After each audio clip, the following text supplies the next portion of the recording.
If anyone had ever told me a few years ago that we would ever read headlines like these in American newspapers, I would have called him crazy. Yet here we are, reading them.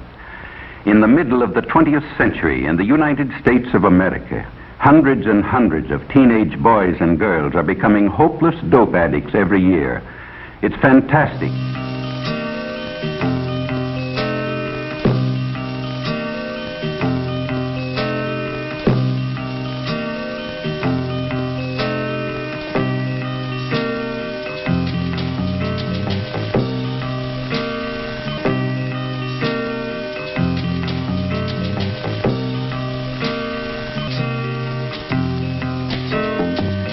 It's a day in the death of Donnie B. Strung out,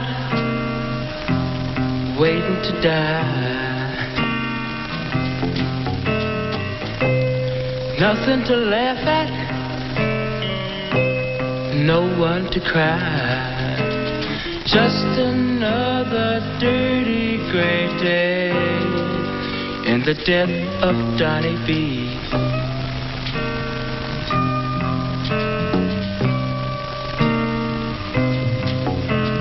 Just another dirty gray day in the death of Donnie B.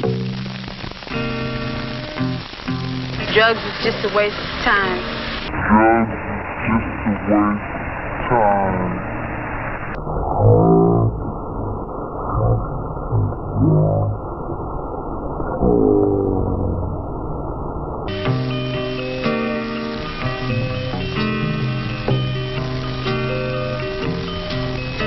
It's like suicide, jumping off a bridge. One game nobody beats. If you use narcotics, before long you'll have the habit, about the hardest in the world to break. And the dope addicts say, just to be normal, you have to go to a lot of hell. This is Phyllis as she looked 6 months ago, a senior in high school, pretty as a picture. Phyllis wasn't anxious to talk about her experiences with dope, but she could see how her story might be used to help others, and she began to talk. I guess I knew about reefers, that's marijuana, ever since junior high. Some of the boys smoked them, the ones who couldn't get along, who were afraid of everything. You know, the ones with no backbone.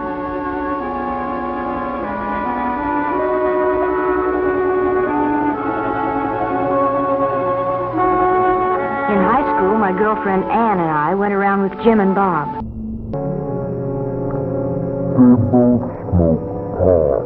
That's jive talk for marijuana. And after a while, Ann and I got so that we did too.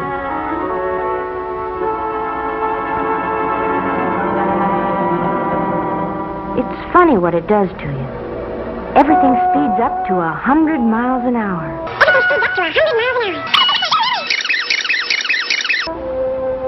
You think you're real sharp, and you laugh a lot. You feel like you're the biggest person in the world.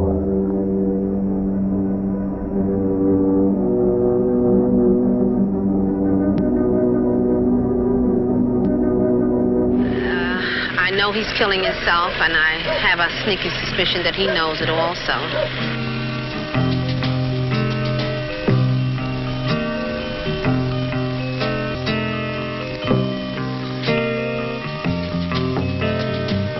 I really didn't know who I was, you know, what I was or where I was going. I really didn't know who I was, you know, what I was or where I was going. He is socially dead, morally dead, and soon he will be physically dead.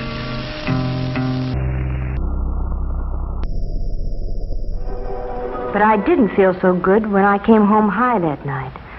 My dad knew something was wrong, but he didn't know what. Mother was sure her daughter would never do anything bad. I'd been smoking pot for quite a while before I met Chuck. I guess he was what the newspapers call a peddler. He supplied the kids at school with whatever they wanted. Drugs are a cop-out. It really doesn't help the matter any, you know, makes it worse. You're a poor person. Here you have a very expensive habit. In fact, you're really living like a rich person, because here you're giving yourself something which is going to cost you quite a few dollars per day. And where's the money going to come from? No one's going to give you that much money a day. And as your habit grows, in other words, as you use more and more drugs, this is inevitable. It's going to happen that you need more and more money. And no one's going to give you that as a gift. Most of them used reefers like us, but some liked stronger things. There was something intriguing and different about Chuck. I guess I appealed to him in some way, too. Anyway, I found out later what it was about him. He had the heroin habit. He was hooked. Chuck and I started running around together, and one night he asked me up to his place. I knew by now he started peddling after he got the habit, so he could get H for himself. He needed a lot, because he had a big habit. You know something about hypes? They're like a disease. They don't like to see anybody not using the stuff just because they do. Chuck finally talked me into using heroin. He said it would make him feel better. So I tried it. But I was going to be smart. Just take it or leave it. My husband has been around this problem quite some time, and when it hit our family, at first, it sounds so cruel for my husband to say, well, I guess I better go out and get some more insurance out on him, because since he doesn't give a damn about his own life, at least we can make some money from it. And I thought this was very cruel to have my husband say something like this. But then when you sit down and think about it realistically, this is exactly what he's doing. Nothing was going to happen to me. Nothing was going to happen to me.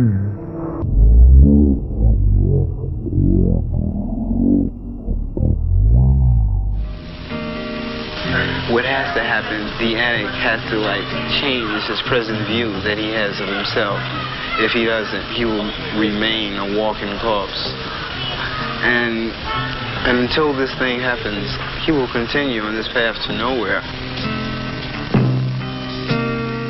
But before I knew it, I was hooked.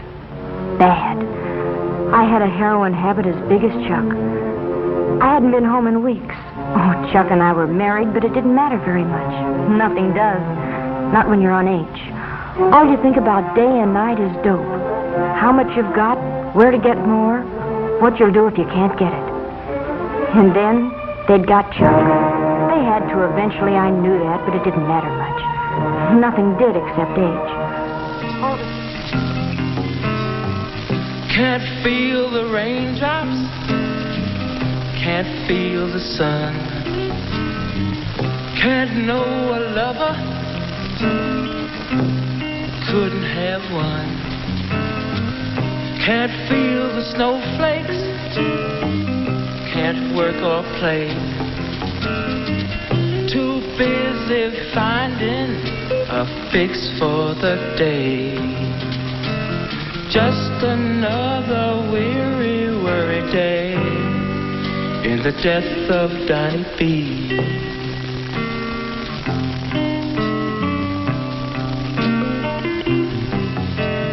Just another weary, worried day in the death of Donnie B.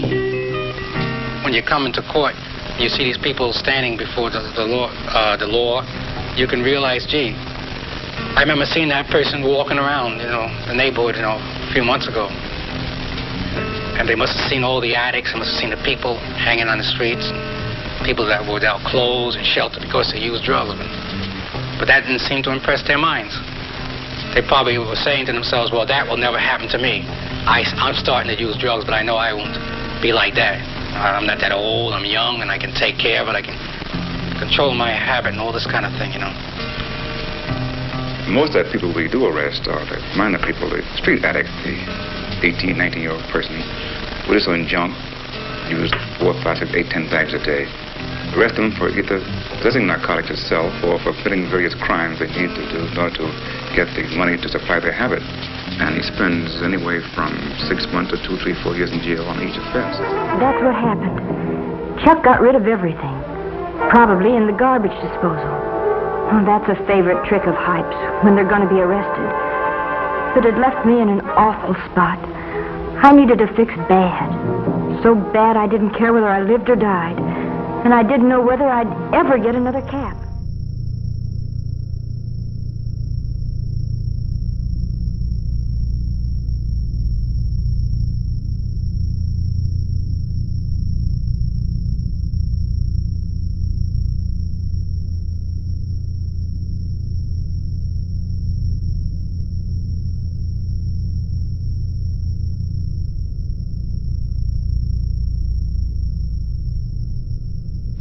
Kind of hard to see a young person almost near death because he stuck a needle in this arm. A person who's vital, who has a lot of life in him, who should be going to school and who should be playing, playing basketball or something, yet and has a body to be able to do these things.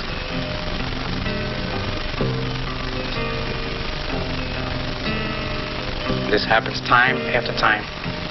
Seeing even teenagers almost dying, fighting death. Many people stand around in the crowd, and watching this person if they see this kind of thing, and there's not too much sympathy for it. This is a... But I wasn't dead. I tried once to kick off the habit, but I was too far gone. The police say, find a heroin addict and you find a criminal, and that's just about it. If you're hooked bad, it costs about $30 a day for each. Boys get the money by stealing or swiping car parts. Maybe by hold-ups. Girls take up street walking or do what I did. Become peddlers themselves. When Chuck went to jail, I used his contacts and peddled dope myself. Sure, I knew it was wrong, but when you're hooked, you can't help yourself. They got me eventually, too, just like they did Chuck. And when I was arrested, I was almost glad. I told them I wanted help. I wanted to try and kick it off. It was horrible. 5 days, and I didn't care whether I lived or died. It feels like your skin is being torn right off you, and then you ache all over and get sick and you can't breathe. Your nose runs and you have a high fever and then you pass out, but when you wake up it starts all over again. 5 days. But I was lucky. I kicked it off, and I've never used dope since. Maybe what happened to me will keep it from happening to somebody else. It is a different kind of death. He's sleepy, his nose is running, he itches. He feels cold, he feels hot. He doesn't even know what the sun really looks like. He's literally living in a world of illusion. He's like a zombie.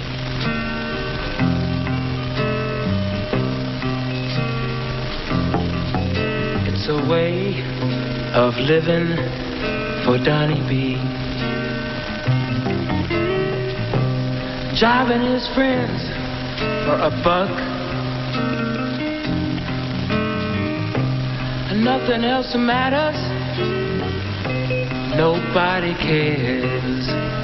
Hanging around to raise a little bread for the death of Donnie B. A symbol of narcotic addiction is poisoning the blood of our country. And this is a result? A result? Yes. But it occurs when the addict is deprived of his narcotic. He is experiencing withdrawal symptoms.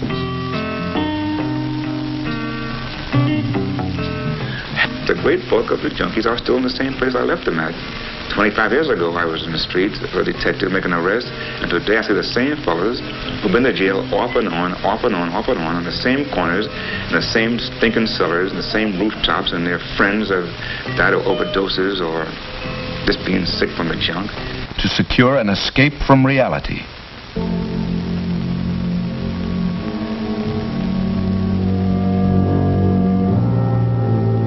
How about this man? What narcotic is he addicted to? All the people in this room are heroin users. Heroin is the strongest, most devastating opiate that exists. Its possession is absolutely prohibited in the United States. A hype will bring his narcotic to a shooting gallery, where he will make use of certain apparatus for his injection. This apparatus usually includes an eyedropper, a hypodermic needle, and a spoon with a bit of cotton at the bottom, and is known as an outfit. The heroin in powder form is placed in the spoon, water is added, and the narcotic is made to dissolve. This process is called cooking. After it has been cooked, the heroin is drawn into the eyedropper through the wad of cotton, which acts to strain out some of the impurities. It is then ready for injection directly into a vein. It's hard to describe. It's just really a way of killing yourself. No more school, no more future. It's an abysmal end. And I tell you, I'm not trying to put any kids down or any people down, but start with junk. It puts you down. It's the needle and vein for Donnie B. Freezing his muscle and brain. Bottle cap living, bottle cap dead. Just another dirty gray dawn in the death of Donnie B.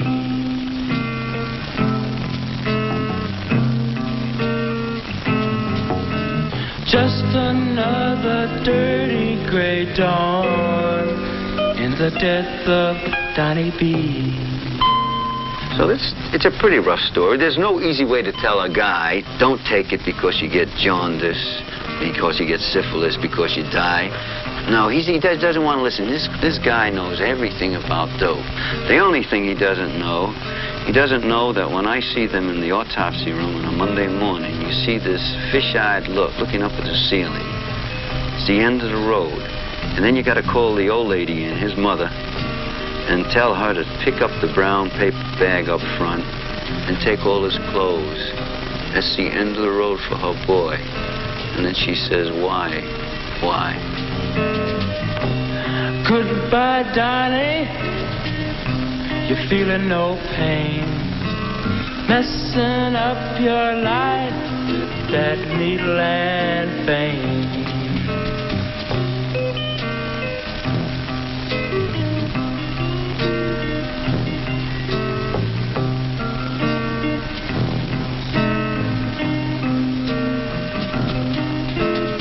Just another dirty gray dawn in the death of Donnie B.